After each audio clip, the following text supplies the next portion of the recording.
And now I'd like to welcome Union Pacific's Chairman, President, and CEO, Lance Fritz, to the stage. He is the man who gave the green light to bring Locomotive 4014 back to life. Lance, the microphone is yours.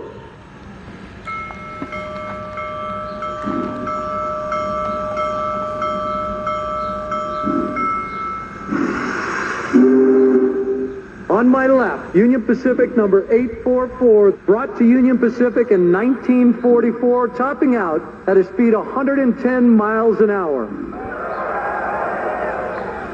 Far down the track on my right, the latest. So let's get started on why we're here today. Union Pacific Lance Fritz, calling Union Pacific Big Boy number 4014. Over. Union Pacific 4014, responding to Chairman Lance Fritz. Come in, over. I'm in position in front of your locomotive. We're ready for you to make a move. Are you ready? Over. UP 4014 is ready to proceed. Chairman Fritz, over. Union Pacific 4014, take him ahead. Over. Understood. Here we come. Union Pacific coming ahead. Here we come, sir.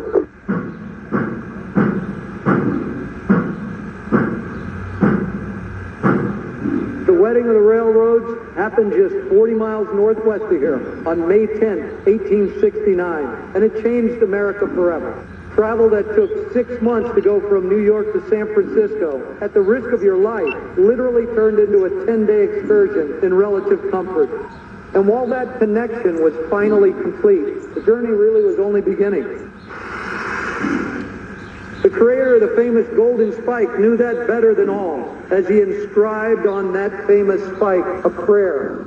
May God continue the unity of our country like this railroad unites the two great oceans of this world.